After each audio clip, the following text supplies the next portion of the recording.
네, 참고로 오늘 설교는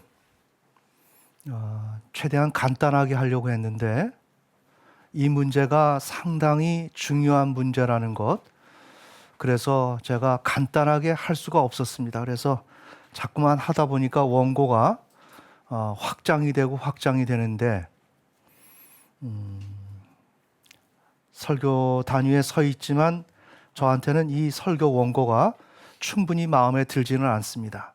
하지만 매우 중요한 문제이기 때문에 우리가 정리하는 의미에서 설교를 듣기를 원하고, 또한 제가 참고로 부연 설명하는 것을 여러분이 잘 머릿속에 담아두시면서 설교를 따라와 주셨으면 좋겠습니다. 또한 설교가 매우 깁니다. 그래서 원종수 권사님의 사례 일부를 지금 다루면서 설명을 할 텐데, 그래서 오늘 매우 중요한 내용을 좀 다루니까 여러분이 유념해서 설교를 들으시면 좋겠습니다. 구약 성서 시대의 유다 백성은 창조주 하나님을 신뢰하여 인애와 공의와 의를 행해야 합니다. 하나님은 유다 백성만이 하나님께 돌아올 것을 원하지 않으셨습니다. 유다 백성이 열방의 구원의 통로가 되어 열방이 하나님께 돌아오기를 원하셨습니다. 자, 여기서 열방이란, 우리가 열방 그렇게 하지 않습니까? 그래서 열국, 모든 나라를 의미하는 것입니다. 이 세상의 모든 민족, 땅의 모든 족속들을 얘기하는 것입니다. 그러나 성경에서 열방이라고 하면 모든 나라 그 자체를 얘기하는 것이 아니라 창조주 하나님을 반역한 후 하나님을 떠나 불의 가운데 살아가면서 삶의 희망을 상실한 채 살아가는 자를 의미하는 것입니다. 그런데 이것은 누가복음 15장의 탕자로서 하나님께 돌아와야 할 자를 의미하는 것입니다. 그런데 이러한 사람은 하나님의 깊은 관심하에 있는 존재입니다. 자, 매우 중요합니다.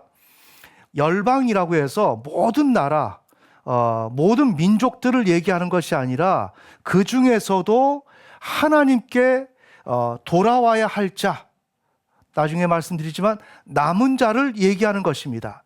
성경에서 열방이라고 하는 것은 하나님께 돌아올 수 있는 여지를 갖고 있는 자들, 그것을 열방이라고 하는 것입니다. 아멘. 아멘. 그래서 하나님은 유다만이 하나님께 돌아오는 것이 아니라 그 열방도 하나님께 돌아오기를 원하셨습니다. 즉, 유다 백성은 하나님으로부터 창조주 하나님을 온 열방을 향해 전해야 하는 사명을 부여받았습니다. 그래서 유다 백성은 창조주 하나님을 온 열방을 향해서 전해야 한다는 사명을 받았다는 것입니다. 자, 그래서 여기서 온 열방에 대해서 다시 한번 강조를 하면, 열방은 창조주 하나님을 잃어버린 후 불의를 행하면서 삶의 희망을 상실한 자입니다.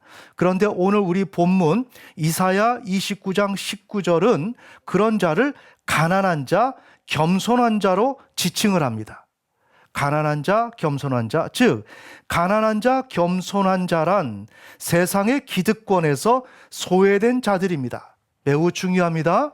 우리 흔히 바퍼 목사님도 계시지 않습니까? 그래서 우리가 가난한 자들을 도와야 한다라고 얘기를 합니다. 현재 우리 이 시대의 신학은 이런 쪽으로 지금 방향을 틀고 있는데, 그래서 이 사회에서 소외된 자들을 도와야 하는 것이 교회가 해야 할 일이라고 생각을 하면서 정말 소외된 자들, 그들을 찾아가는 것을 최종의 목표로 삼고 있는 것이 현 신학의 양태이기도 합니다. 아멘. 아멘. 그래서 가난한 자에 대한 개념을 우리가 설정하는 것은 매우 중요합니다. 그런데 이사야 29장 19절은 그런 자를 다루고 있는데, 가난한 자, 겸손한 자란 세상의 기득권에서 소외된 자들입니다. 탐욕과 부정한 이익을 숭상하는 현 세상에서 기쁨을 발견하지 못하는 자들입니다. 오직 그들에게 기쁨이 되는 대상은 여호와 하나님뿐입니다. 그런데 그렇다고 해서 이런 가난한 자들이 여호와 하나님만이 나의 기쁨의 대상이다라고 생각하는 것은 아닙니다. 다시 말하면 그러한 가난한 자들은 하나님을 그렇게 생각할 수 있는 그 여지를 가지고 있다는 거죠. 하나님을 통해서만 만족으로 얻을 수 있는 여지를 가지고 있는 자입니다. 누가? 가난한 자가. 그래서 이러한 자들을 남은 자라고 하는 것입니다. 남은 자. 그래서 우리가 하나님을 통해서 구원을 얻었는데 우리는 이 세상에서 소외된 자들이었습니다. 기득권에서 소외된 자들이었습니다. 그래서 기쁨이 없는 자들이었습니다. 아멘. 그러나 우리 속에는 하나님을 통해서만 만족을 얻을 수 있는 여지를 가지고 있는 자들이었습니다. 그래서 우리가 남은 자였습니다. 우리가 하나님을 갈망하고 신뢰하는 입장에 있었다고 해서 남은 자가 아니라, 남은 자라고 하는 것은 하나님을 받아들일 수 있는 그런 여지를 가지고 있는 자들, 그런 자들을 남은 자라고 하는 것이고, 그런 자들의 대표적인 예가 가난한 자, 겸손한 자, 성경은 그렇게 말을 하고 있는 것입니다. 여러분 이해가 되시나요? 따라서 가난한 자는 하나님을 모르며 이 세상에서 소외되어 살아가기에 가난한 자들입니다. 유다 백성이 이들을 하나님께로 인도하려면 그들이 겪고 있는 가난의 문제를 돌봐주어야 하며 그 후 그들에게 하나님을 전해야 합니다. 맞죠? 네, 이 사실을 여러분이 잘 알아야 여러분이 현재 우리 신앙에서 일어나고 있는 가난한 자들과 관련된 문제를 정확하게 풀어나갈 수가 있습니다. 다시 말하면 원종수 권사님은 가난한 그 할아버지를 도왔습니다. 그래서 복을 받았습니다. 그렇다면 정말 그 가난한 할아버지를 도왔기 때문에 복을 받았을까요? 아닙니다. 그 가난한 자는 열방에 해당되는 것입니다. 아멘. 하나님을 갈망할 수 있는, 하나님을 통해서만 만족을 얻을 수 있는 여지를 가지고 있는 자였습니다. 그래서 그는 하나님을 받아들일 수 있는 가능성이 있는 자였습니다. 그런 자를 원종수 권사님이 도와주었기 때문에 그것은 복음을 전하는 것이었고 사명을 감당하는 것이었고 그래서 복을 받은 것입니다. 아멘. 매우 중요하죠. 여기서 분명한 선을 긋고 가야 합니다. 우리는 박애주의자가 아닙니다. 불쌍한 자들 그 자체를 도우는 것이 목적이 아니라는 것입니다. 그래서 오늘 이 문제를 다루면서 여러분이 성경적으로 가난한 자에 대한 개념을 분명히 알아야 합니다. 따라서 유다 백성은 그 일을 위해 사명자로서 최초 자신에게 주어진 즉 창조주 하나님을 신뢰하여 인애와 공의와 의를 행해야 했습니다. 그 이후 그런 자신의 삶을 통해서 온 열방의 창조주 하나님이 알려지도록 하여 그들이 유다 백성의 행위를 보고 창조주 하나님을 신뢰하여 인애와 공의와 의를 행하도록 해야만 했습니다. 맞죠? 그래서 유다 백성이 자신의 그 삶을 통해서 온 열방에게 창조주 하나님을 알리는 작업을 했는데 그러한 자신의 삶 속에는 하나가 포함되는 것이 있는데 창조주 하나님을 잃어버린 후 불의를 행하면서 삶의 희망을 상실한 자가 하나님을 향해 개방적인 태도를 취하는 데 요청되는 일련의 행위가 포함되어 있다는 것입니다. 여러분 이해가 되시죠? 네. 유다 백성은 단순히 하나님을 향한 그 신앙의 모범적 행위만을 삶을 통해서 드러내어 이것이 열방이 알아듣게 해서 복음 전파만을 하는 것이 아니라 그 열방은 가난한 자들이기 때문에 그들에게 조치를 취해 주어야 할 것이 있다는 거죠. 그러기에 그러한 유다 백성의 모범적인 그 삶에는 열방을 도와주어야 하는, 이른바 구제해 주어야 하는 그러한 사명 또한 포함되어 있는 것이다. 여러분 이해가 되시죠?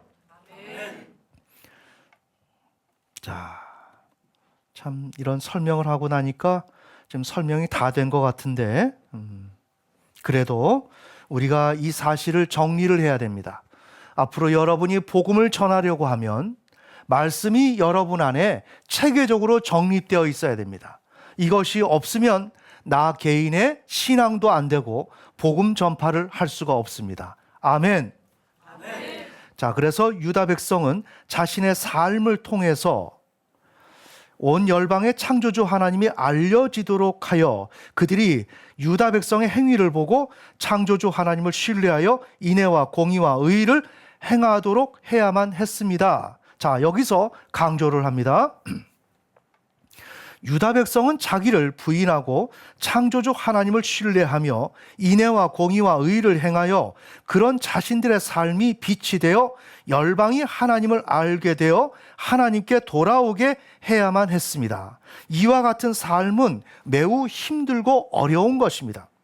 그러나 유다 백성은 단지 하나님을 향한 신앙의 문제에만 신경을 쓸 수 없습니다. 정작 그들이 복음을 전해야 할 대상은 가난한 자로서 하나님을 모르는 형편에 있어서 유다 백성의 손길을 기다리고 있기 때문이었습니다. 그런데 중요한 사실은 하나님이 그들을 향해 온 마음을 쏟고 있다는 것입니다. 자, 가난한 자를 돌봐주어야 하는 문제가 있는데 누구에게? 유다 백성에게. 그런데 하나님은 그 가난한 자를 그냥 간과하고 넘어갈 수가 없다는 것입니다. 왜냐하면 하나님이 그 가난한 자들을 향해서 집중하고 계시기 때문에, 깊은 관심을 가지고 있기 때문에 집을 나간 탕자를 기다리는 아버지처럼 애타게 그들을 기다리고 있기 때문에, 그러기에 유다 백성이 자신의 삶으로 하나님을 향한 신앙의 모범적인 것을 온 열방에 드러낸다라고만 되는 것이 아니라 가난한 자를 도와주어야 하는데 그 가난한 자를 도와주는 일을 그냥 간과할 수가 없었다. 왜? 하나님이 매우 깊은 관심을 두고 있기 때문에. 아멘. 아멘.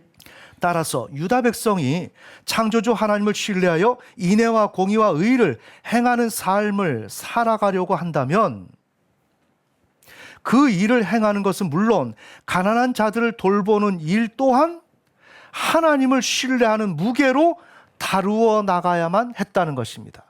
이해가 되시죠? 바로 이런 이유 때문에 유다 백성이 온 열방, 즉 유다의 가난한 자도 포함되는 것입니다. 그들을 향해 사명을 감당하는 것은 매우 힘들고 어려운 일입니다. 자, 이것이 사명을 감당하는 것입니다. 사명 감당하는 것은 우리가 단순히 복음만 전하는 것이 아니다. 나의 개인적 삶에서 모범적인 삶을 살아가서 빛과 소금의 역할만을 하는 것이 아니다. 정작 우리의 복음을, 하나님의 복음을 들어야 할 자들은 가난한 자들이다. 그래서 그들을 도와야 한다. 그런데 그들은 하나님의 초미의 관심을 받고 있는 자들이다. 그러기에 우리는 가난한 자들을 돌보는 일을 간과할 수 없는데 하나님을 신뢰하는 것처럼 그러한 무게로 이 문제를 다뤄야 한다. 그래서 내 이웃을 나의 몸과 같이 생각하고 그들을 사랑해야 하는 것입니다. 아멘. 아멘. 매우 중요합니다. 자, 이렇게 해야 되는데 유다 백성은 하나님을 반역했습니다. 하나님은 온 우주와 인류를 불로 태워 심판하실 것을 결정하셨습니다. 자, 저는 이렇게 반복적인 문장을 나열하고 있습니다. 이것은 왜 그럴까요? 여러분 속에 이 문장이 순서로 각인될 수 있도록 하기 위해서 여러분에게 이렇게 강조를 하고 있는 것입니다. 그래서 여러분 안에 정리가 되면 자동 반사적으로 누군가에게 복음을 전할 때 이러한 내용이 탁탁 튀어나온다는 것입니다. 아멘. 아멘. 그러기에 이 설교 시간이 여러분에게 전도 훈련을 하는 것입니다. 여러분이 그 점을 이해하시면서 반복적인 문장을 제가 나열을 할 때 지루해하지 마시고 이것이 여러분에게 안착될 수 있도록 작업을 해주시면 좋겠습니다. 자, 유다 백성은 하나님을 반역했습니다. 하나님은 온 우주와 인류를 불로 태워 심판하실 것을 결정하셨습니다. 이후 유다 백성은 하나님의 통치가 재개된다면 오직 창조주 하나님을 신뢰하여 인애와 공의와 의를 행해야 했습니다. 하나님은 종말에 새롭게 하나님 나라를 세우실 것, 즉 새 언약을 약속하셨습니다. 그러나 유다 백성은, 즉 남은 자는 창조주 하나님을 신뢰하여 인애와 공의와 의를 온전히 행할 능력이 없었습니다. 누군가의 절대적인 도움을 필요로 했습니다. 포로기 이후 유다 백성의 인간 여호와의 종들은 다행히 하나님의 도움, 즉 가르침을 받습니다. 그렇게 하여 창조주 하나님을 신뢰하여 인애와 공의와 의를 행할 수 있게 되었습니다. 그런 자신들의 삶이 열방의 빛이 되게 하여 열방으로 하여금 창조주 하나님을 신뢰하여 인애와 공의와 의를 행할 수 있게 해야만 했습니다. 가난한 자 문제를 다루면서 미약하나마 열방의 빛으로서의 사명을 감당해 나갔습니다. 종말론적인 하나님 나라를 소망합니다. 따라서 유다 백성이 창조주 하나님을 신뢰하여 인애와 공의와 의를 행하는 것은 하나님의 가르침 하에서 이루어지는 것입니다. 자, 이제 종말론적인 하나님 나라가 도래합니다. 종말론적인 하나님 나라, 즉 신약 성서 시대의 신자는, 즉 남은 자는 새 언약의 머리인 예수 그리스도, 구약으로 말하면 참된 여호와의 종, 예수 그리스도의 제자가 되어 그분을 통해 참된 신앙을 배워서 창조주 하나님을 온전히 신뢰하여 인애와 공의와 의를 행해야 했습니다. 하나님은 신약 성서 시대의 신자만 하나님께 돌아오는 것을 원하지 않으셨습니다. 신약 성서 시대의 신자가 열방의 구원의 통로가 되어 열방이 하나님께 돌아오기 원하셨습니다. 그래서 이 열방을 반복하자면 창조주 하나님을 반역한 후 하나님을 떠나 불의 가운데 살아가면서 삶의 희망을 상실한 채 살아가는 자, 누가복음 15장의 탕자로서 하나님께 돌아와야 할 자, 하나님의 깊은 관심하에 있는 존재를 의미하는 것입니다. 즉 신약 성서 시대의 신자는 하나님으로부터 창조주 하나님을 온 열방을 향해 전해야 하는 사명을 받았습니다. 따라서 신약 성서 시대의 신자는 그 일을 위해 사명자로서 최초 자신에게 주어진, 즉 창조주 하나님을 신뢰하여 인애와 공의와 의를 행해야 합니다. 그 이후 그런 자신의 삶을 통해 온 열방에 창조주 하나님이 알려지도록 하여 그들이 신약 성서 시대의 신자의 행위를 보고 창조주 하나님을 신뢰하여 인애와 공의와 의를 행하도록 해야만 했습니다. 그런데 여기에 신약 성서 시대의 신자의 그 삶에 포함되는 것은 창조주 하나님을 잃어버린 후 불의를 행하면서 삶의 희망을 상실한 자가 하나님을 향해 개방적인 태도를 취하는 데 요청되는 일련의 행위가 여기에 포함되어 있다는 것입니다. 여러분 이해가 되십니까? 네. 그래서 매우 중요하기 때문에 앞서 강조했지만 다시 한번 신약 성서 시대의 신자의 입장에서 인애와 공의와 의를 행하는 그 삶에 대해서 강조를 하겠습니다. 신약 성서 시대의 신자는 자기를 부인하고 창조주 하나님을 신뢰하며 인애와 공의와 의를 행하여 그런 자신의 삶이 빛이 되어 열방이 하나님을 알게 됨으로써 하나님께 돌아오게 해야만 했습니다. 이와 같은 삶은 매우 힘들고 어렵습니다. 자, 이와 같은 삶은 지금 오늘 우리가 그렇게 행하고 있죠? 그러나 신약 성서 시대의 신자는 단지 하나님을 향한 신앙의 문제에만 신경을 쓸 수 없습니다. 우리가 그렇다는 내용입니다. 정작 그들이 복음을 전해야 할 대상은 가난한 자로서 하나님을 모르는 형편에 있어서 신약 성서 시대의 신자의 손길을 기다리고 있기 때문입니다. 그런데 중요한 사실은 하나님이 그들을 향해 온 마음을 쏟고 있다는 것입니다. 따라서 신약 성서 시대의 신자는 창조주 하나님을 신뢰하여 인애와 공의와 의를 행하는 삶을 살아가려고 한다면 그 일을 행하는 것은 물론 가난한 자들을 돌보는 일 또한 하나님을 신뢰하는 무게로 다루어 나가야만 했습니다. 바로 이런 이유 때문에 신약 성서 시대의 신자가 온 열방을 향해 사명을 감당하는 것은 매우 힘들고 어려운 일입니다. 맞죠? 즉 신약 성서 시대의 신자는 예수 그리스도의 제자로서 사명을 감당해야 됩니다. 그렇게 할 때 예수 그리스도의 제자의 삶을 통해 온 열방에 창조주 하나님이 전파되어 온 열방이 창조주 하나님을 신뢰하여 인애와 공의와 의를 행할 수 있게 됩니다. 하나님은 사명을 감당하는 자에게 복을 주십니다. 이것이 신앙의 핵심입니다. 그러면 이번 시간은 간증의 사례를 인용함으로써 신약 성서 시대 신자가 해야 할 것은 예수 그리스도의 제자로서 사명을 감당하는 것이다 라는 제목으로 하나님의 음성을 듣는 시간을 갖겠습니다.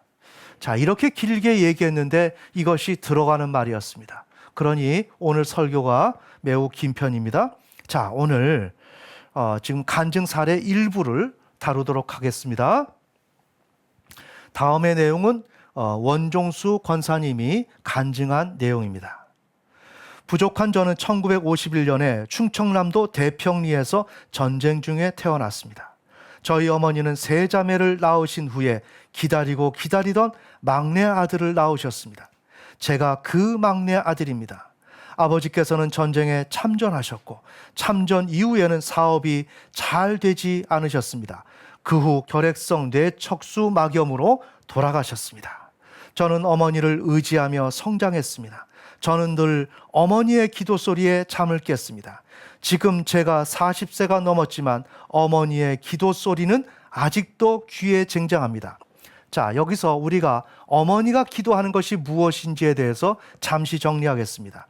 자신의 아들이 창조주 하나님을 신뢰하여 인애와 공의와 의를 행할 수 있도록 간구하는 것입니다. 누구에게? 하나님께. 따라서 이것은 신약 성서 시대에 예수 그리스도의 제자로서 행해야 할 사명을 지금 감당하는 것입니다. 자, 그 기도의 내용은 다음과 같습니다. 아버지, 제가 이 아들, 이 자녀들 어떻게 키우겠습니까? 하나님 아버지께서 이 자녀들을 키워주세요. 이 자녀들이 하나님을 알게 하시고 하나님을 두려워하게 하시고 하나님만이 저들의 삶의 목적이 되게 해주세요. 아멘.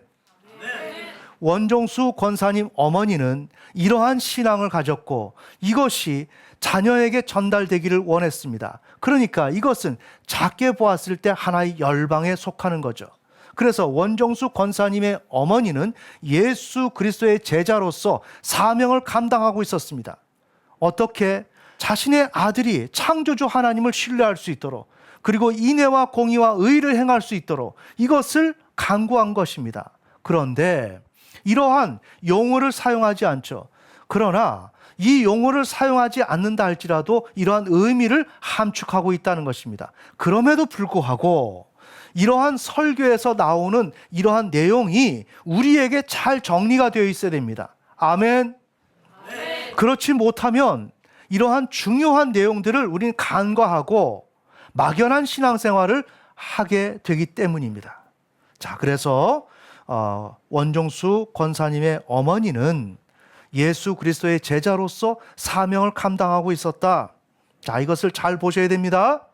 이것을 하지 않으면 예수 그리스도의 제자로서의 사명을 감당하지 않는 것입니다. 어떻게 하면? 창조주 하나님을 신뢰하는 것을, 인애와 공의와 의를 행하는 것을 몸소 실천하고 그것을 열방은 작게는 내 가족, 내 자녀들이 알게 하는 것, 이것을 하지 않으면 이것은 사명을 감당하지 않는 것입니다. 아멘. 그 사명을 우리는 감당해야 됩니다. 그것을 위해서 원종수 권사님의 어머니는 매일 그렇게 기도하고 새벽 기도를 다녀오시고 난 다음에 자고 있는 아들에게 그 차가운 손을 얹고 이렇게 축복 기도를 늘 했던 것입니다. 매우 중요합니다. 이것이 오늘 우리 가정에서 일어나야 하는 것입니다. 그러기 위해서는 부모님들이 하나님을 향한 신앙이 견고하게 세워져 있어야 됩니다. 그래서 그것을 자녀들에게 전달할 수 있어야 됩니다. 그런데 그 자녀가 잘 모르면 그 자녀들을 위해서 기도할 수 있어야 됩니다. 이것이 부모가 지니고 있는 첫 번째 사명입니다. 아멘. 제 기억에 어머니의 기도는 한 번도 거른 적이 없습니다. 눈이 오나 비가 오나 바람이 부나 추우나 더우나 새벽마다 기도하시던 어머니의 목소리가 아직도 기억날 정도로 녹음된 것처럼 제 귀에 매일매일 쟁쟁거리며 울립니다. 어머니께서 어려운 가운데 우리를 키우실 때 우리의 가정의 광야 생활은 끊이지 않았습니다. 주위 사람들은 우리를 아비 없는 후레자식이라고 구박할 때도 많았습니다. 우리는 판잣집이라고 하는 조그마한 집에서 살고 있었는데 집에 남자가 없으니까 도둑놈들이 우리가 있는데도 숨어서 들어오지 않고 그냥 걸어 들어와서 막 가져갔습니다. 그래서 우리가 의지할 것은 하나님밖에 없었습니다. 제가 지금 생각하면 그때 제 마음은 아팠지만 돈 주고도 살 수 없는 어려움 때문에 하나님만 의지하게 해주신 하나님께 감사합니다. 사실 저는 하나님께 그때의 가난함과 외로움을 감사합니다. 하나님, 그때는 제가 어려웠지만 그 어려운 삶 속에서 하나님을 배웠기 때문에 하나님께 감사합니다. 내 옆에 살아계신 하나님을 보았기 때문에 하나님께 감사합니다. 여러분 중에 삶에서 어려움을 겪으며 나는 왜 이래 하며 고민하고 번민하는 분이 계시다면 그 속에서 하나님을 찾으십시오. 그 과정은 여러분의 삶을 걱정과 근심과 어려움 속에서 하나님을 찾을 수 있는 놀라운 축복의 계기로 돌려주리라고 저는 확신합니다. 저는 그런 가운데 고등학교에 들어갔습니다. 그런데 집이 어려우니까 가정교사로 일했습니다. 그 집은 대전 선화동 내거리에 있는 어떤 음식점이었는데 보신탕을 파는 집이었습니다. 저는 초복, 중복, 말복이 되면 아침에도 보신탕, 점심에도 보신탕, 저녁에도 보신탕, 한 서너 달 동안 세 끼를 보신탕만 먹었습니다. 가을이 되니 저의 몸에서 게 냄새가 났습니다. 저는 친구들과 이야기를 할 적에도 한국말이 나오는 것이 아니라 개 짖는 소리가 나오는 것 같았습니다. 어린 마음에 남의 집에서 눈치를 보면서 살다 보니 그때는 밥을 물 말아서 김치에 먹어보는 것이 소원이었습니다. 그러다가 저의 장에서 출혈이 나기 시작했습니다. 제가 지금 생각해 보니까 아마 결핵이 그때부터 시작되었던 것 같습니다. 장에서 하혈을 했습니다. 그때 당시에 어머니께서는 직장 비슷하게 선교사님 댁에서 일하시다가 갑자기 쫓겨나게 되었습니다. 어머니는 말로 표현할 수 없는 그 조그만 집에서 사셨습니다. 그 집은 천장에 구멍이 뻥 뚫려서 밖이 보이고 바닥에 구멍이 숭숭하고 바람이 들어오고 눈 오고 낙엽 지는 것이 다 보이는 그런 것이었습니다. 자, 이것이 원종수 권사님과 그 어머님이 신앙을 하던 환경이었습니다. 자, 우리가 여기서 한번 봅시다. 신앙이라는 것은 넉넉한 환경에서 하는 것만이 아니라는 것입니다. 아멘. 아멘. 이렇게 정말 살기 어려운 이런 환경에서도 우리는 신앙을 해야 된다는 것입니다. 정말 이것이 참된 신앙의 모범입니다. 그래서 원종수 권사님의 그 어머니는 이런 어려운 환경에서도 창조주 하나님을 신뢰하는 삶을 끊이지 않았습니다. 가을이 되었습니다. 저는 어머니한테 가서 말했습니다. 어머니, 제가 아르바이트를 하고 있는데 몸이 너무 허약합니다. 이제 변만 보면 하혈을 하고 기침을 하고 밤에 자다 보면 식은땀도 납니다. 그렇게 말했더니 어머니께서 이렇게 말씀하셨습니다. 종수야, 이젠 죽어도 같이 죽자. 집에 와라. 제가 당장 집에 가면 학비를 낼 돈도 없었고 먹을 것도 변변치 않았지만 그때 어머니가 제게 해주신 말씀이 아직도 기억납니다. 종수야, 죽어도 같이 죽자. 기도하다 같이 죽자. 그래서 저는 아르바이트를 중간에 그만두었습니다. 저는 그 이후로 보신탕을 별로 안 먹었습니다. 미국에 가서도 안 먹었습니다. 이후 저는 대전 감신대학에 다니는 전도사님을 통해 방언을 받은 후 성령의 인도하심에 따라 기도 생활에 전념했습니다. 저는 성령을 체험한 후에 하나님의 말씀이 달게 들리고 달게 보이기 시작했습니다. 자, 이렇게 어려운 환경인데 신앙을 열심히 하게 된 것입니다. 이것을 우리가 그냥 넘어가면 안 됩니다. 우리는 넉넉해도 신앙을 하지 않습니다. 그런데 부족한 환경이라고 한다면 우리는 어떻게 할까요? 우리는 더더욱 하나님을 신뢰하는 삶을 하지 않습니다. 우리는 바로 망가지는 삶을 삽니다. 아멘. 그런데 원종수 권사님은 신앙을 갖고 기도를 하고, 그래서 감신대학에 다니는, 즉 현재 모건대학교라고 합니다. 거기에 다니는 그 전도사님을 통해서 방언을 받고 방언 기도가 열리면서 매일같이 새벽 기도를 다니면서 하나님께 기도를 했습니다. 자, 이런 내용들을 제가 많이 뺐습니다. 그래서 성령을 체험한 후에 하나님의 말씀이 매우 꿀송이처럼 달았다고 합니다. 창세기 1장을 읽으면 창세기 끝까지 읽지 않으면 못 견딜 것 같은 마음이 생겼고 기도하고 싶은 마음이 생겼습니다. 고등학교 2학년생이었던 제가 어머니를 쫓아가서 철야 기도를 하고 새벽 기도를 했습니다. 하나님께서 제게 기도하지 않고는 못 견디는 마음을 주셨습니다. 저는 옛날에 기도하면 할 말이 별로 없었습니다. 하나님 앞에 나가서 하나님, 그동안 별일이 없었습니까? 저도 별일이 없습니다. 부탁하실 거 있으면 말씀하세요. 그러고는 그냥 누워서 잘판이었습니다. 과거에 그랬다는 것입니다. 그러나 저는 이제 성령을 체험하고 나서 너무 기도가 하고 싶었습니다. 또 방언이 나오니까 얼마나 좋습니까? 저는 하나님 앞에 나라를 위해서 기도하고 싶고 장로님들을 위해서 기도하고 싶고 옆에 앉아있는 분들 각각을 위해서 기도하고 싶고 친구들을 위해서 기도하고 싶고 어머니를 위해 기도하고 싶고 가정을 위해 기도하고 싶은 마음이 들었습니다. 이것이 매우 정상입니다. 성령을 받고 나면 이러한 상태가 됩니다. 그런데 오늘 우리의 상태는 어떻죠? 기도하기 싫죠? 그리고 나를 위한 기도도 게을리하죠? 이건 얼마나 우리가 성령으로부터 벗어나 있는지를 알 수 있는 것입니다. 아멘.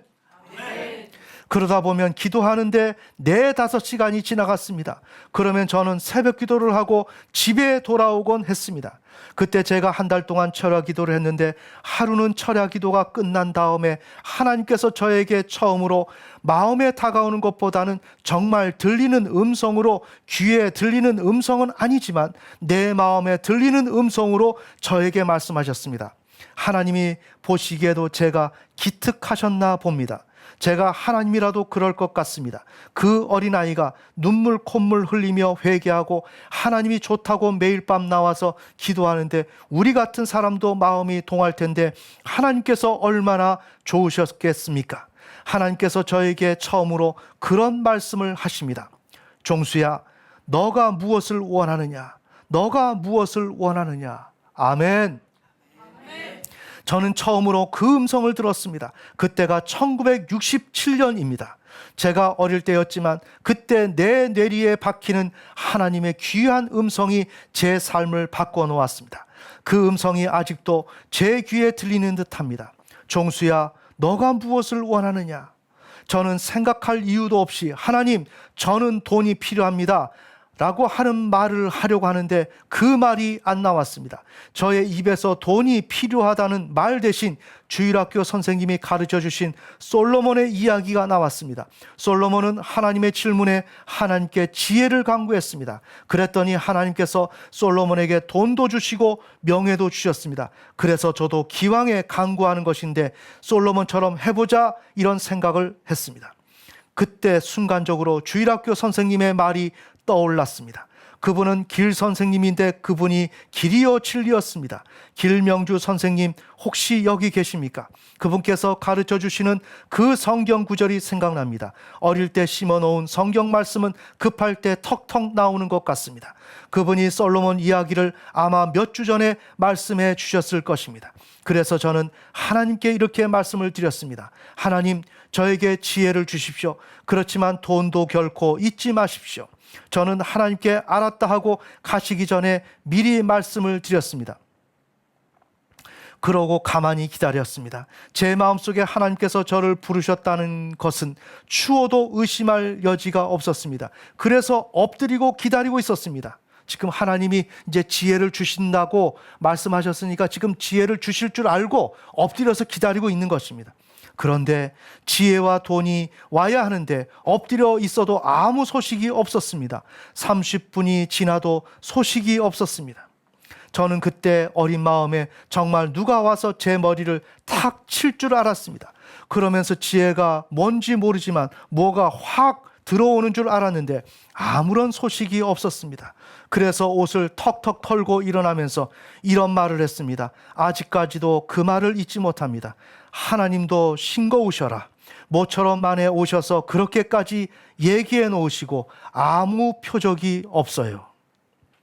그러고 일주일이 지났는데 우리 어머니께서 어떤 할아버지 한 분을 데려오셨습니다. 자, 이 할아버지는 누구라고요? 열방, 가난한 자. 아멘. 이 가난한 자에게는 돌봄을 주면서 하나님을 알게 하는, 하나님을 전해야 하는 일들이 있는 것입니다. 그러기에 이들은 신약 성서 시대의 신자로서 예수 그리스도의 제자의 역할을 감당하면서 사명을 지금 감당하고 있는 것입니다. 아멘. 그 할아버지는 눈이 머신 분이었습니다. 그때는 1968년 1월이었습니다. 어머니께서 새벽 기도를 갔다 오실 때 추운 날씨에 할아버지 한 분이 조그마한 헌병초소에서 떨고 있으니까 어머니께서 몇 번을 그 할아버지 앞에서 망설이고 계시다가 마침내 그 할아버지를 집으로 데리고 오신 것이었습니다. 저는 그 어머니에게 막 화를 냈습니다. 우리 처지에 이 할아버지를 데려오시면 어떻게 하냐고 했습니다. 어머니는 이 할아버지를 데려오셔서 옷을 다 벗기시고 목욕을 시키시고 우리가 갖고 있는 제일 좋은 옷으로, 그것도 제가 입는 옷으로 입히셨습니다. 그러고 나서 할아버지를 조그마한 화롯불 앞에 우리가 따뜻하게 있어야 할 곳에 할아버지를 모셔놓고 이제 할아버지는 여기에서 겨울을 나신다라고 말씀하셨습니다. 매우 중요하죠. 여기서 우리가 잘 봐야 돼요. 신약성서 시대의 신자는 하나님을 신뢰하고 인애와 공의와 의를 행하면서 이것을 열방에게, 이웃에게 드러나게 해서 그들이 하나님을 알게 해야 된다. 그런데 이 삶은 매우 힘들다. 그렇지 않습니까? 여러분이 하나님을 신뢰하는 삶, 이 삶이 얼마나 어렵습니까? 하나님을 제대로 따라가지 못하면 늘 징계가 오고 하나님의 책망이 옵니다. 그것 따라가기도 바쁩니다. 그리고 이 세상을 욕망하지 말아야 됩니다. 온전한 삶을 살아야 됩니다. 그런데 우리는 그대로만 있는 것이 아니라 열방에게 빛이 되어서 하나님을 전해야 되는데 그 열방은 너무나도 부족한 위치에 있다는 것입니다. 이렇게 될 때 해야 될 일이 얼마나 많습니까? 내 신앙 간수하는 것도 어려운데, 내 가정 챙기는 것도 어려운데, 나의 인생 챙기는 것도 어려운데 내 이웃을 돌봐야 하는 것입니다. 여러분의 교회를 세워야 하는 것입니다. 아멘. 아멘. 매우 중요하죠. 이게 사명이라는 것입니다. 매우 어려운 것이라는 것입니다. 단순히 내가 여유가 있어서 가난한 자들을 돕는 것이 아닙니다. 그것 자체가 목적도 아닙니다. 가난한 자를 도와야 되지만 오늘 원종수 권사님의 그 가정에서 한 끼 식사도 없는 그 가정에 그 할아버지를 모시고 와서 그 할아버지를 우선적으로 모든 것을 공급하고 베풀어서 그분을 섬겨야 하는 것. 아멘. 아멘. 이것이 복음 전파라는 것입니다. 이것이 사명을 감당하는 것이라는 것입니다. 그래서 이들은 지금 사명을 감당하고 있습니다. 참고로 여기서 우리가 다시 한번 확인하고 넘어가야 할 것은, 우리는 원종수 권사님의 그 사례를 너무 비신학적으로 바라본다는 것입니다. 그래서 이 스토리가 무언가 연민과 사랑의 이야기로 보여지고 그리하여 그것을 선망하는 경우가 많습니다. 아멘? 그건 잘못된 것입니다.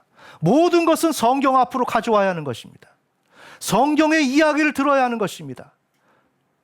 성경이 무엇라고 말하는지, 원종수 권사님의 간증이 성경에서 어떻게 나타나고 있는지 그것을 우리가 알아야 됩니다. 그런데 우리는 원종수 권사님이 가난한 할아버지를 도왔다 그래서 나도 가난한 할아버지를 도와야 되겠다. 또 이후에 간증사라에서 우리가 다루겠지만 원종수 권사님이 월급을 탄 걸 가난한 사람을 도우니까 그냥 나도 가난한 사람을 도와야 되겠다. 뭐 이런 로맨스로 생각하는 거예요. 어리석은 겁니다. 아멘. 아멘. 모든 것은 성경 앞으로 가야 하는 것입니다. 나의 삶도 성경 앞으로, 우리가 행해지고 있는 모든 일련의 신앙적 스토리도 이건 성경 앞으로 가야 하는 것입니다. 거기서 성경이 말하는 음성을 들어야 하는 것입니다. 아멘. 아멘. 그래서 이들은 어려운 형편에 예수 그리스도의 제자로서 사명을 감당하는 것입니다. 어떻게? 가난한 자를 돌보는 것입니다. 구제하는 것입니다. 어떤 입장인데? 자기 살기도 버거운데, 한 끼 식사도 없는데 그 남은 한 끼 식사를 이 가난한 자를 위해서 대접하는 것입니다. 아멘. 그때 저는 하나님께 순종하는 마음으로 어머니께 순종했는데 어머니께서 엄숙한 얼굴로 제게 이 할아버지를 섬기라고 하셨습니다. 그러고 보면 이 어머니의 신앙이 대단한 것입니다. 네? 이러한 신학적인 통찰, 깊이 있는 어떤 신학적인 이해가 없음에도 불구하고 성경을 관통하고 있는 것입니다. 아멘. 우리가 이러한 신앙을 가져야 한다는 것입니다. 한 가정이 세워지고 복을 받으려고 한다면 부모님이 이러한 신앙을 소유하고 있어야 되는 것입니다. 부모님을 바라보면 자녀들이 이 신앙을 배울 수 있어야 합니다. 도대체 우리 부모님은 어떻게 신앙을 이해하길래 저런 삶을 살까? 자꾸만 듣고 싶어서 물어보고 싶은 마음이 드는 이러한 부모님이 되어야 한다는 것입니다. 아멘. 반대로 그렇지 못하다면 부끄러운 부모라는 것이고 하나님 앞에 책망을 받을 수밖에 없는 것입니다. 그런데 우리가 참된 부모가 되려고 한다면 이러한 신앙적 내공이 우리 안에 채워져 있어야 합니다. 저는 제가 입던 옷도 드리고 할아버지의 더러운 몸도 씻겨드렸지만 그때는 마음에 기쁨이 전혀 없었습니다. 할아버지 옷에 손을 대기가 싫어서 나무 조각으로 옷을 벗기기도 하고 할아버지를 구박하기도 했습니다.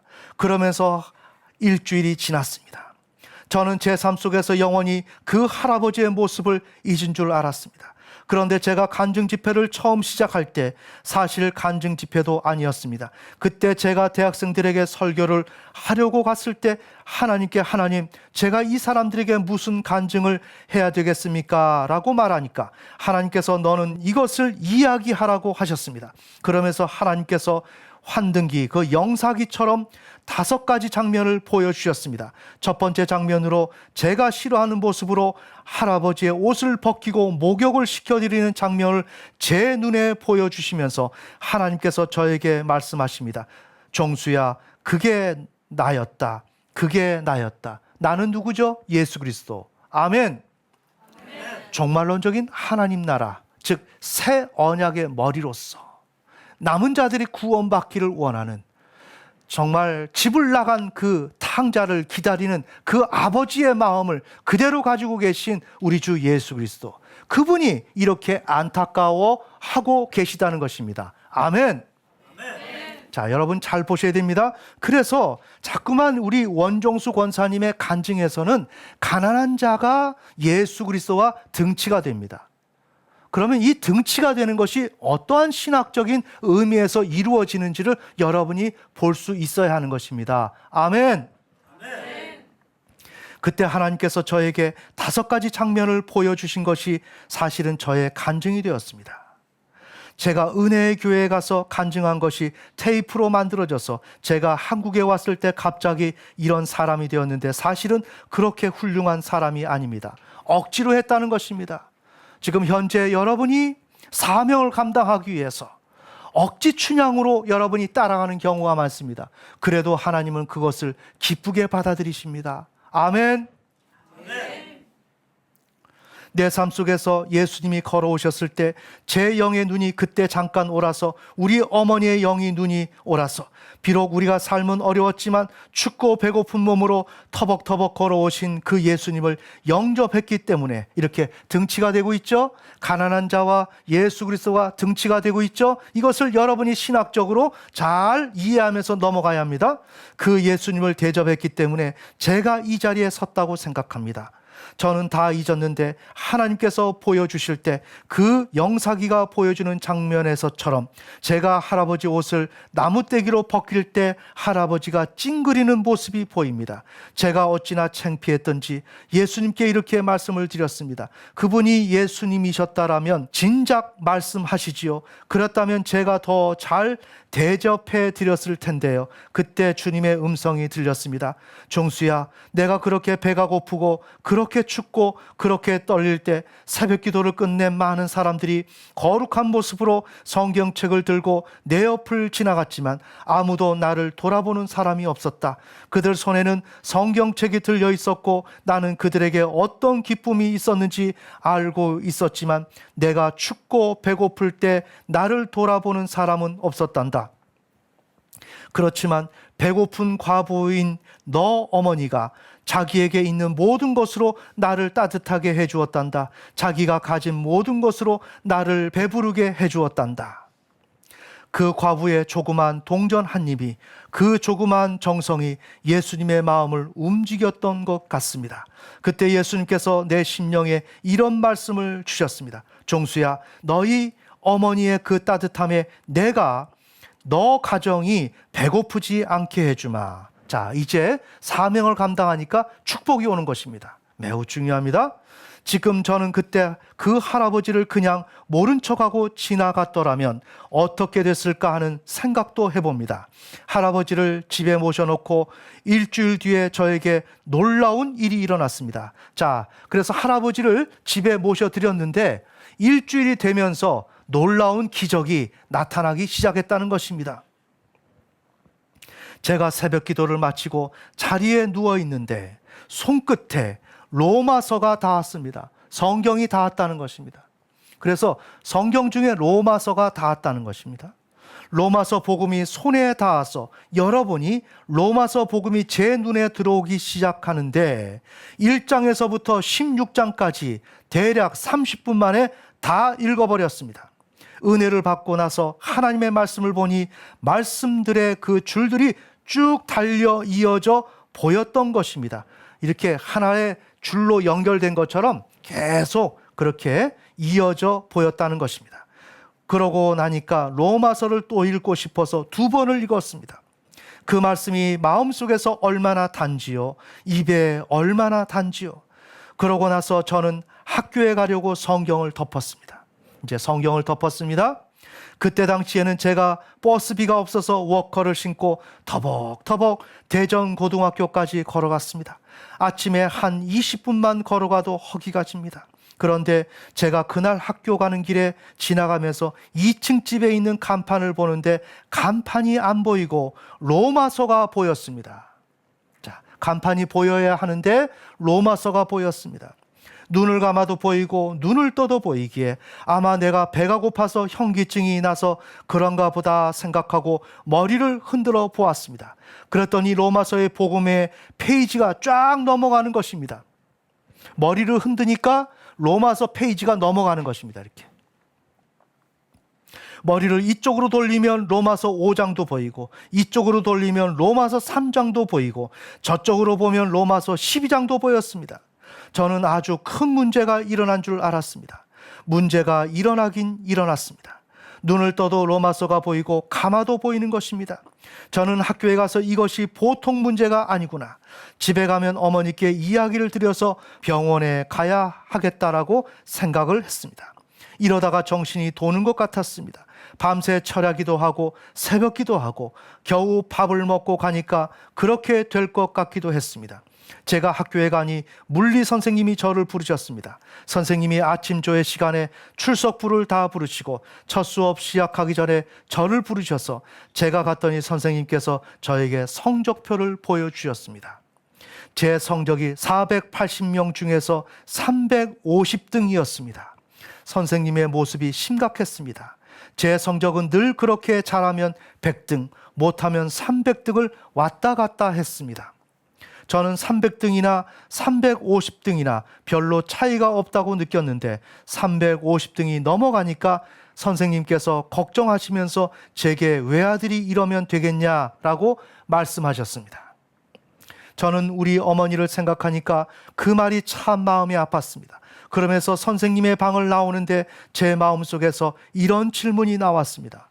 내가 이제 이 세상 사람도 아니고 이 세상에 살지만 하나님이 사랑하는 하나님의 사람인데 선생님께 끌려다니면서 350등 했다는 소리나 듣는 것이 하나님께 영광 돌리는 것인가?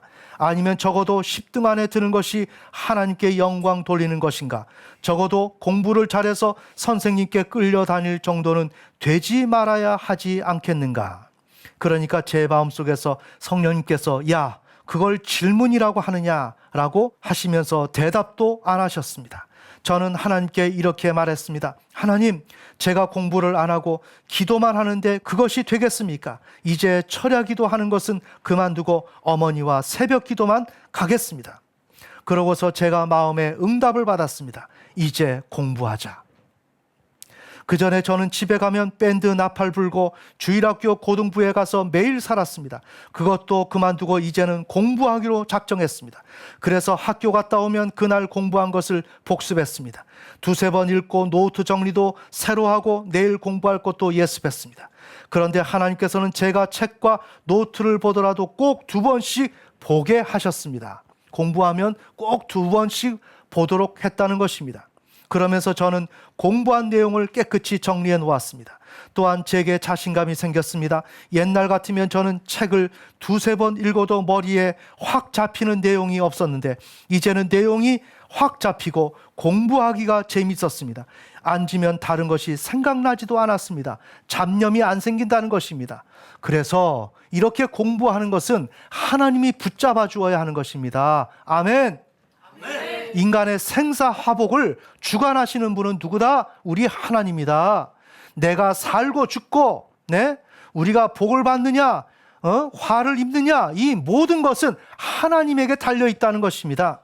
그러기에 공부하는 것은 누구에게 달려있어요? 하나님에게 달려있죠. 그러기에 공부하기 전에 하나님께 매달리고 기도해야 된다는 것입니다. 먼저 책상머리에 앉아서 책을 보고 공부하는 것이 아니라 이렇게 해서 누군가가 공부를 잘했다고 해서 그것이 결과는 아니라는 것입니다. 그것이 결론은 아니라는 것입니다. 왜? 그렇게 사는 사람은 인생 가운데서 내 힘으로 모든 것을 풀어나가기 때문에 그러기에 인생을 시작할 때부터 하나님을 통해서 내가 시작하는 것을 배워나가야 하는 것입니다. 아멘. 그래서 기도해야 하는 것입니다. 기도해서 능력을 받아야 하는 것입니다. 하나님이 나의 편이 되어야 하는 것입니다. 그런 삶을 살아가야 되는 것입니다. 그런 삶을 살지 않으면 우리는 망하는 것입니다. 또한 제게 자신감이 생겼습니다. 옛날 같으면 저는 책을 2-3번 읽어도 머리에 확 잡히는 내용이 없었는데 이제는 내용이 확 잡히고 공부하기가 재밌었습니다. 앉으면 다른 것이 생각나지도 않았습니다. 내가 지금 하나님께 영광 돌릴 길은 공부밖에 없으니 이제는 공부를 잘해서 하나님께 영광을 돌려보자. 저에게 이런 마음이 굴뚝같이 선하니 어떻게 합니까? 저는 다른 아이들 놀 때 놀지 않고 열심히 공부했습니다. 그러고 나서 벌써 2월이 되어 학기말 시험 기간이 되었습니다. 제가 학기말 시험을 보는데 지금도 잊히지 않습니다. 국사가 첫 시험이었습니다. 예전에 저는 국사 1번 문제가 나오면 한숨만 쉬었습니다. 그런데 그날은 제가 이거 어디서 본 것 같아 하는데 눈을 딱 감으니까 갑자기 로마서가 떠오르듯 이 국사책이 떠올랐습니다. 이것 봐라, 신기하다 라고 고개를 갸우뚱했더니 국사책 장이 한 장 넘어가면서 1번 내용이 나왔습니다. 거기에 2조 실록에 대한 내용이 있었습니다. 제가 책장을 마구 넘기니까 책이 어느 부분에서 탁 멈췄습니다. 지금 머리에 다 국사책이 지금 들어가 있습니다. 누가 했습니까? 창조주 하나님이, 우리 주 예수 그리스도가, 성령님이. 아멘. 저는 눈을 감고 그것을 보고 쓰기 시작했습니다. 이렇게 눈을 감고 보고 쓰는 것입니다. 2번 문제도 눈을 감으니까 또 책이 떠올라서 풀 수 있었습니다. 3번 문제는 노트에서 나온 문제였습니다. 제가 눈을 감고 책장을 넘기면 저절로 노트가 넘어갑니다. 저는 문제 하나를 보고 머리를 껐덕껐덕하고 문제 하나 보고 또 머리를 껐덕껐덕하면서 책 내용을 줄줄 꿰기 시작했습니다. 선생님께서는 남의 속도 모르고 시험보다 조는 놈이 있다고 하셨습니다. 저는 그렇게 열심히 졸았습니다. 제 평생 눈 감고 그렇게 신나게 시험을 본 적이 없었습니다. 한참 국사 시험이 끝나가는데 제 마음에 가책이 생겼습니다. 이거 컨닝 아닌가? 컨닝의 정의는 시험 볼 때 책을 보는 것입니다. 분명히 저는 시험을 보는데 책을 보고 있었습니다. 그때는 어린 마음에 깨끗이 살고 싶은 마음이 있어서 하나님께 질문했습니다. 하나님, 컨닝입니까? 아닙니까? 저는 시험 보는 도중에 하나님께 여쭈어봤습니다. 자, 여기서 참고로 여러분한테 말씀을 드립니다. 신앙은 순수해야 됩니다. 닳고 다르면 안 됩니다. 아멘. 약삭 빠르면 안 됩니다. 계산이 불분명해야 됩니다. 어리석어야 합니다. 하나님이 이렇게 해라 그러면 네 하고 그냥 어리석게 보일 정도로 하나님을 따라가야 되는 것입니다. 아멘. 아멘. 저는 시험 보는 도중에 하나님께 여쭈어 봤습니다. 그렇게 여쭈어 봤더니 하나님이 다음과 같이 말씀하십니다. 종수야, 그것은 거룩한 컨닝이다. 받아 먹어라. 받아 먹어라. 그래서 저는 답을 받아 먹었습니다. 하나님이 제 마음에 이런 확신을 주니까 얼마나 감사한지 모릅니다. 이제 하나님께서 허락한 것이니 열심히 시험을 봤습니다. 성적이 나왔습니다. 자, 몇 등이 나왔을까요? 그런데 제가 한 학기 만에 대전고등학교에서 대전고등학교 480명 중에 전교 5등을 했습니다. 할렐루야! 자, 하나님 살아계십니까? 살아계시지 않습니까? 살아계시죠? 하나님이 계신지 모르겠어요. 이런 마음을 가질 수 있어요. 그렇지만 그런 생각을 가지면 안 돼요. 이 세상의 많은 증거들, 많은 사례들을 보고 우리는 믿지 않습니까?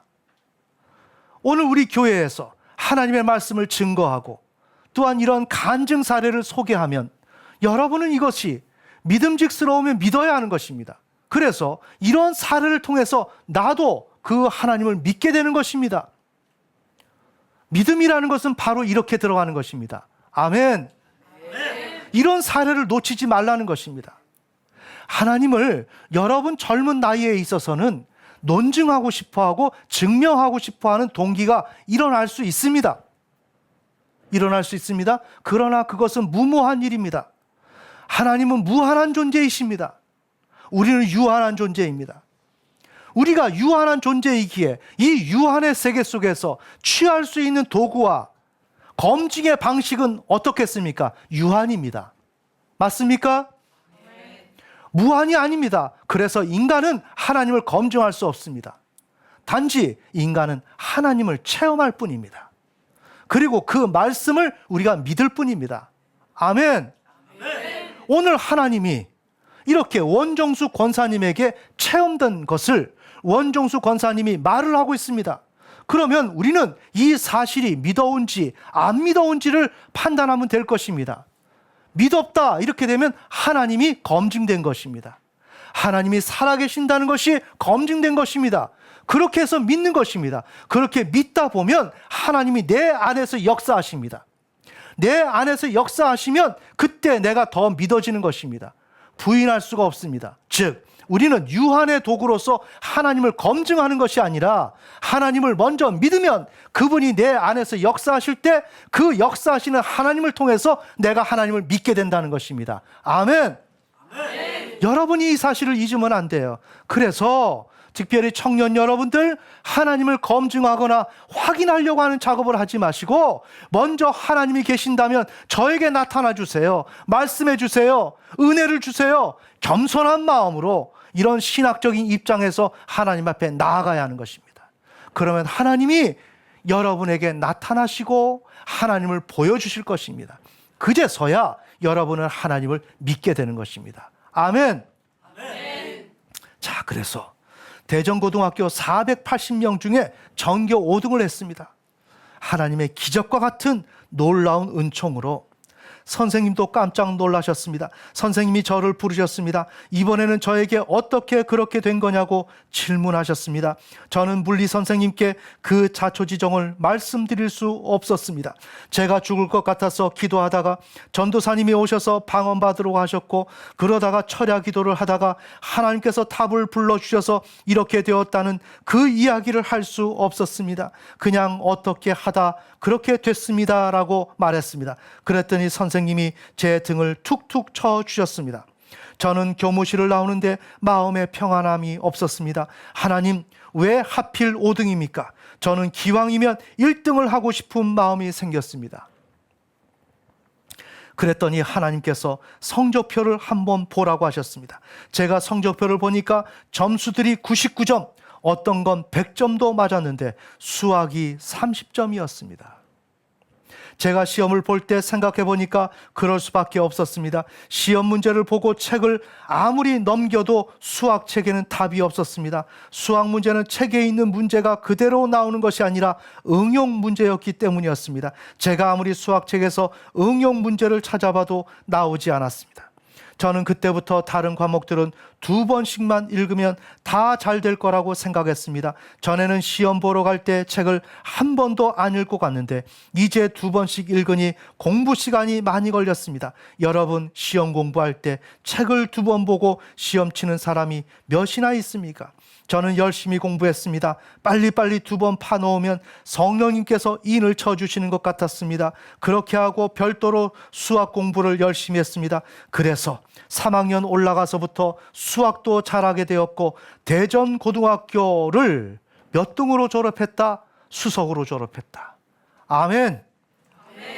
그 후 서울대학교 의과대학에 들어갔습니다. 놀랍죠? 네.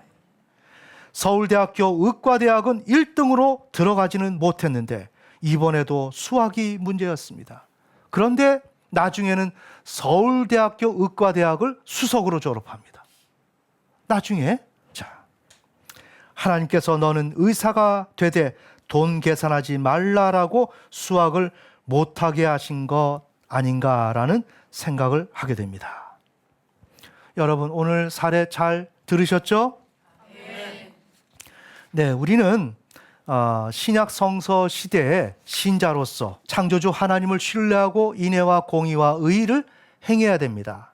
그런데 그것은 나 혼자만 행하는 것이 아니라 열방에 내 삶이 모범이 되어서 빛이 되어서 이것을 보고 그들 또한 창조주 하나님을 신뢰하고 인애와 공의와 의를 행하도록 그렇게 해야만 하는 것입니다. 그런데 그 열방은 가난한 자입니다. 우리의 손길이 닿아야 한다는 것입니다. 즉, 우리가 지금 선교하고자 하는, 복음 전파하고자 하는 그 열방은 미국이죠. 그 미국은 어때요? 그 미국이 가난해서라기 하기보다 우리의 손길이 많이 닿아야 한다는 것입니다. 아멘. 근데 우리는 우리의 신앙조차도 하기가 어려운 거죠. 그런 형편에서 이 열방을, 미국을 우리의 사명지로 주었기 때문에 그들을 섬겨야 하는 것입니다. 자, 이것처럼 신약 성서 시대의 신자는 자신이 이렇게 거룩함으로 열방 가운데 자신의 삶을 통해서 열방에게 하나님을 증거하는 일도 해야 되지만, 그것뿐만 아니라 그 열방의 형편을 고려해서 그들을 돌봐주고, 때로는 가난한 자라고 한다면, 열방이 가난하다면 구제를 해주는 그러한 일들을 해야 된다는 것입니다. 그러기에 복음 전파한다는 것은 매우 힘들고 어려운 것입니다. 그런데 이것이 사명을 감당하는 것입니다. 아멘. 그래서 신약 성서 시대의 신자는 예수 그리스도로부터 우리가 어떻게 신앙을 해야 되는지, 즉 창조주 하나님을 신뢰해야 되고 인애와 공의와 의를 행해야 된다는 것을 배워서 그것을 열방 가운데 복음을 전하는 사명을 감당해야 된다. 근데 그 열방은 가난한 자다. 그래서 그 열방에게 우리가 우리의 힘과 모든 정력을 쏟아서 그들을 섬겨야 한다. 그렇게 하면 그것이 사명을 감당한 것이 되어서 하나님이 우리에게 복을 주신다. 바로 그 사례가 원종수 권사님의 사례다.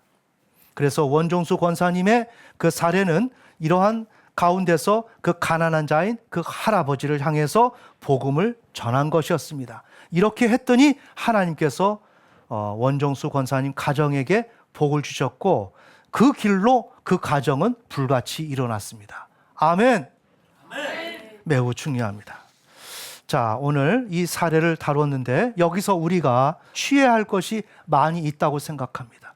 여러분 각자가 오늘 사례를 통해서 내 마음속에 와닿은 것, 즉 성령님께서 여러분에게 주지시켜 주신 것, 그것을 하나하나 챙기고 그렇게 해서 신앙적 발전을 꾀하고 그러면서 더더욱이 중요한 것은 이러한 신앙적 내러티브, 이것을 여러분에게 잘 장착해서 그냥 나만의 주먹구구식의 신앙하지 말고 성경이 말씀하시는 참된 신앙을 하여서 하나님이 주시는 그 축복을 받아들이는 저와 여러분 되시기를 예수님의 이름으로 축원합니다. 함께 기도하겠습니다.